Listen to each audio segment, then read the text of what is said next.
Once you understand the nicotine trap, then you'll see that all the reasons for smoking are illusions. You'll realise that far from being miserable as a non-smoker, you'll actually enjoy social occasions more and handle stress better. The whole object of this exercise is for you to enjoy being a non-smoker from the moment you quit. But first, you need to understand more about drug addiction. Which of these drugs do you think is most addictive? Alcohol? Cannabis? Cocaine? Heroin? Crack? No. The nicotine contained in tobacco is the most addictive drug known to mankind. The good news is that although nicotine is highly addictive, the physical withdrawal is very slight. So slight, in fact, that most smokers don't even recognise it as drug addiction. There's no physical pain. In fact, it's identical to the feeling of a hunger for food and to the feeling caused by normal stress. But even heavy smokers can go for long periods without smoking and scarcely even be aware of it, on planes for example, and it's not strong enough to wake you up at night. What's more, it gets no worse when you stop. Smokers think of withdrawal as the trauma they suffer when they try to quit by using willpower. But that's not physical, that's mental, and Easy Way removes it even before you extinguish your final cigarette.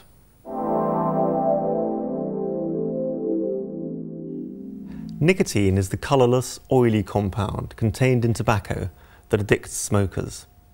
It's a deadly poison and it's sold commercially as an insecticide. If you were to inject the nicotine content of just one cigarette into a vein, it would kill you. Every puff on a cigarette delivers to the brain via the lungs a small dose of nicotine that acts faster than a dose of heroin injected into a vein. Nicotine is a quick-acting drug, and levels in the bloodstream fall by about 50% 2 hours after extinguishing a cigarette. This is why most smokers average about 20 a day. As nicotine leaves the body, you experience an empty, insecure feeling, a tenseness or edginess, which I'll refer to as the itch. Smokers believe they only suffer withdrawal symptoms when they try to quit. On the contrary, they suffer them all their smoking lives. Just as we only know hunger for food as I want or need to eat, so we only know the itch as I want or need a cigarette. Most smokers can remember their first cigarette was foul.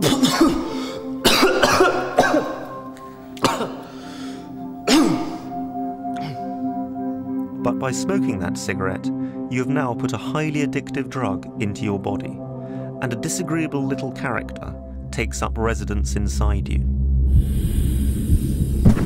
Let's call it the little monster. This is the first of several factors that reduce a smoker's level of well-being throughout their lives. Here's a barometer showing your well-being. When you're having a great day, you're up here. When it's a terrible day, you're down here.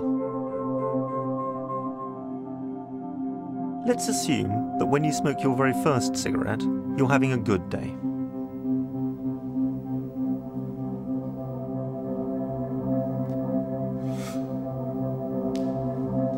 Once you extinguish the cigarette, you start to experience the itch, an almost imperceptible, empty, insecure feeling, which smokers only know as, I need something to do with my hands, or I want or need a cigarette. This is in fact nicotine withdrawal. It's the little monster inside your body demanding to be fed.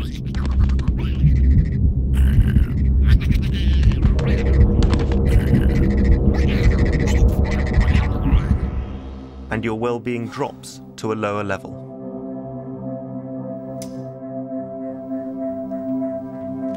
If you light another cigarette within that withdrawal period, the empty, insecure feeling is immediately replaced by a feeling of satisfaction and confidence. This is not an illusion. You will actually feel more relaxed or less stressed than you did a moment before, because you have now replaced the nicotine and fed the little monster.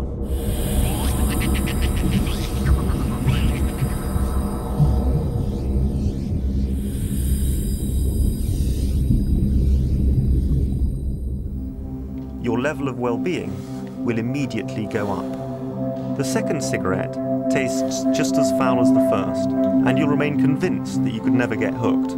But you've taken the bait. What you've actually enjoyed is trying to get back to the level of well-being you had as a non-smoker.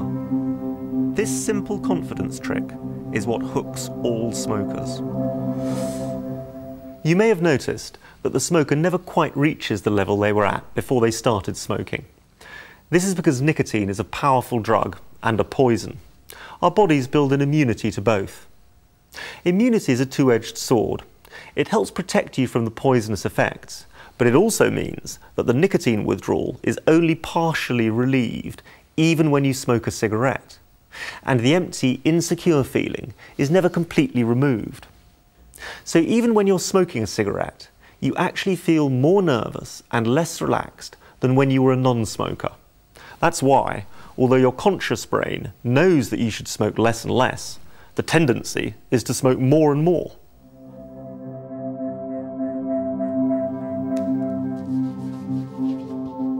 After you finish the cigarette, the level of nicotine in your body falls again, and the little monster soon demands another fix.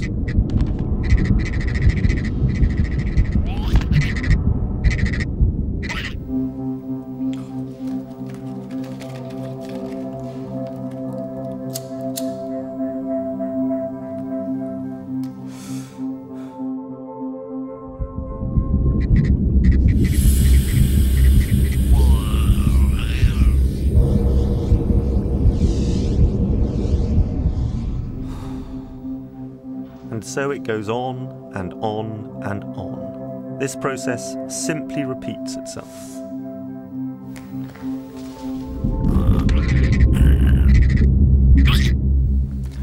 The only reason any smoker lights a cigarette is to feed that little monster and try to relieve the aggravation caused by the previous cigarette. It's like wearing tight shoes just to get the pleasure of taking them off. There are several reasons why smokers find it difficult to see it like this. Remember, the empty feeling is indistinguishable from hunger and normal stress and is almost imperceptible. There's no physical pain whatsoever. Our brain is therefore fooled into believing that the empty feeling is caused by the stresses of life, whereas in fact it's caused by the withdrawal from the previous cigarette. We only know the feeling as I want or need a cigarette. The moment we light up, we do immediately feel more relaxed, less stressed, and better able to concentrate. So the cigarette gets the credit for relieving the feeling, but not the blame for causing it in the first place.